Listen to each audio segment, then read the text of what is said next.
Hi everyone, welcome back to our channel. Bex here today to do a book-to-movie comparison of the 2004 book Let the Right One In, also published as Let Me In, and the 2008 Swedish film. The book was written by Jon Ajvide Lundqvist and was translated from the Swedish by Ebba Segerberg, and the film was directed by Thomas Alfredson, and the screenplay was actually written by the author of the book. And just to confuse everyone, I have the 2010 English language film tie-in edition, but yes, we will be focusing on the Swedish language version of the film. For those of you that don't know, or for those of you that don't remember, because you might have read the book or watched the movie a long time ago, the story takes place in Blackeberg, which is a suburb of Stockholm, Sweden, in late 1981.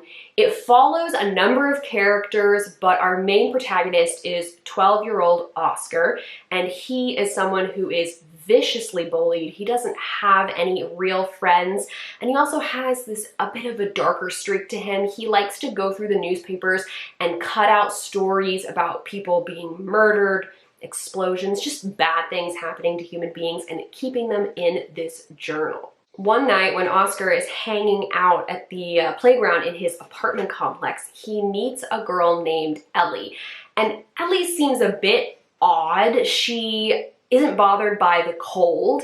She smells kind of bad. She doesn't know or remember when her birthday is. But despite all of this, her and Oscar start to form this bond.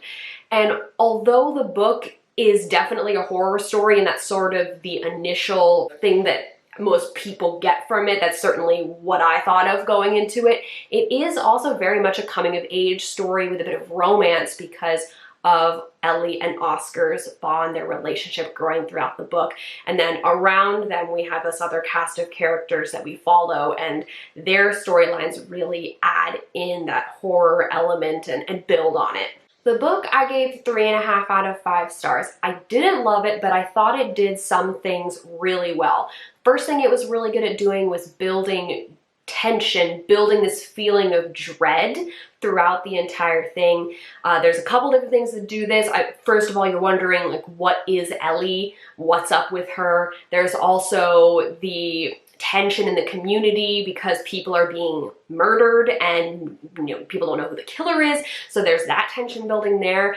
And then there's also this rising dread and tension with Oscar's bullying because he is being bullied more and more, and it's getting more intense throughout the book. I also really liked how the characters' small little choices that they made really built up to connect them all. So even if they weren't characters that regularly interacted, their choices might have had them cross paths in one way or another. I also didn't find any characters to be particularly likable. All of them were very flawed, but the writing of the story did make them grow on me. I rooted for them, and my allegiances sort of shifted throughout the story, and I thought that was done really well because it is such a dark storyline. A lot of it anyway. There's some nice things at its core, I suppose, with like Ellie and Oscar's relationships and, romance between characters, but overall it's definitely very dark. So to be able to make you like the characters and root for them, even though they're not very good people, that's some good writing right there.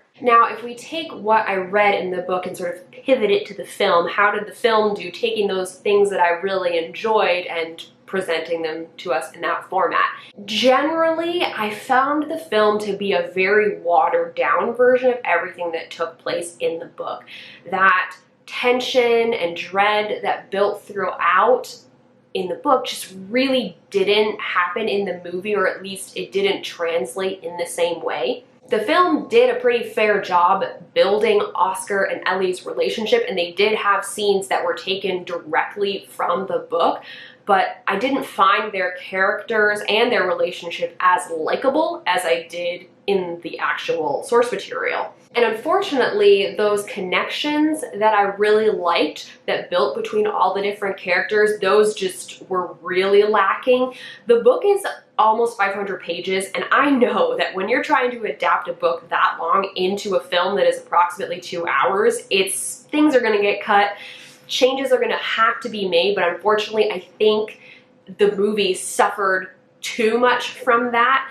There were whole characters that were cut, or characters' storylines were just so sliced up that those connections could not exist in the same way. I do think that the book could have been shorter. If the book had cut 50 pages, I think it would have been much better. It could have cut down on some of those inner monologues and sort of unnecessary scenes that I didn't think helped move the story along or helped you understand a character more.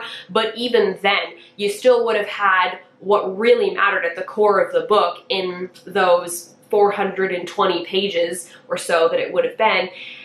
And the movie still wouldn't have been able to actually meet that and kind of take everything that was good about the book and translate it. There's just too much stuff to have that work out. I had to give the movie a 2 out of 5. There were a lot of positive reviews that I saw, but unfortunately, in my opinion, the source material is just so much better. The movie just really lacked the context for character decisions. And this leads me to the spoiler section. So if you want to read the book, watch the movie, this part you're going to want to skip over unless you don't care about being spoiled. I will put a little spoiler in the corner, spoiler word, and then when that's gone, I'll be done talking about the spoilers. I'll also put it down below if you need some guidance in the box. Spoilers. So there was the moment when Oscar decides to leave his dad's house when that friend comes over. There's like all of a sudden, he just leaves and then he's back at his mom's apartment and I'm like, whoa, wait. You have no idea why he left, how he got home, and then all of a sudden he's just back at his mom's house and his mom isn't questioning why he left his dad's. Like in the book it happened completely differently. You get to really understand like why Oscar left, because of his dad's drinking, the journey to get home, and then his decision to go actually stay with Ellie. So his mom has no idea that any of this has happened, and that's how Oscar wants it. And it gives more of a chance for Oscar and Ellie to build their relationship. It's only later in the film that Oscar stays over at Ellie's house and then his mom is like, where were you? And she freaks out then. I feel like in the book it worked out way better for how the events unfolded. So, I mean, it was very confusing as to all of a sudden he's just like standing in the road and there's this car coming at him and like, wait, what? What's going on? And like this guy comes in and he's got these really creepy vibes, but there's no explanation as to why Oscar is so upset and bothered by him.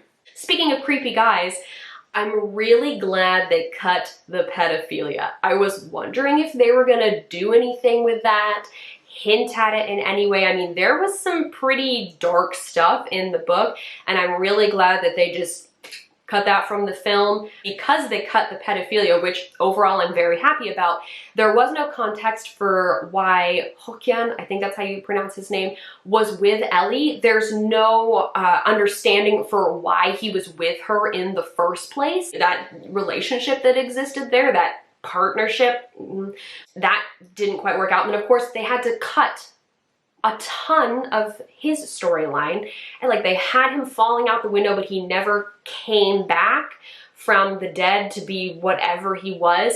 And they also completely cut out Tommy and his storyline because of course their storylines converged. They had to cut out the cop side of things and like the city really wondering what on earth is going on with all of these people being murdered. And unfortunately I like that element of the story and I wish it was still there. They also really cut down on Virginia's awesome descent into being a vampire. That was actually one of the most interesting parts of the book for me, to sort of see her figuring out what was happening to her. And I wish that that had been in the film a bit more. It was quite rushed. And also the frickin' cat scene. It's really weird to read in the book and they left it in the movie and it was so bad. It was like because they had to CGI the cats and it was not good. I am not a fan of the cat scene. One last spoilery thing to mention, when Ellie kills Hokya towards the beginning of the film and, you know, maybe first third of the book, in the book you don't see it from her perspective. There's no regret there. It's just done.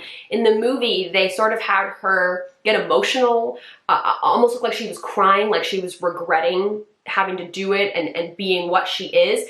And I didn't like that because in the book, I really liked how Ellie was unapologetic about the fact that she was a vampire and she had to drink blood to survive. Occasionally she did have to kill people, but it was just the way it was for her to live. And unfortunately, they didn't really do that in the film. All right, you're out of the spoiler section. In this case, the movie really does not compare to the book. The book is definitely better. And that is often the case. There are some times where the movie really captures the spirit of the book, or the movie's even better than the source material, but not this time. Definitely read the book if you're interested in it. Know that there's some very dark stuff in there. There's pedophilia, there's obviously murder, there is some really intense, cruel bullying as well. If you're debating whether or not you should watch the movie, I wouldn't recommend it, honestly. It's not worth it. I know there's lots to unpack in the book. So much happened. If you do want to discuss a bit more about the book or what the movie decided to do, feel free to leave a comment down below. Just make sure you mark it as a spoiler so people know to, not open it up and keep reading. And just also, if you did watch the movie or read the book or both, just let me know what you thought of it. Did you like it? Did you not like it? I mean, I was obviously not a fan, but there's plenty of people out there who really enjoyed it. As always, all of our links are in the down bar. You can go check those out if you feel so inclined. Thank you guys very much for watching, and I'll see you later.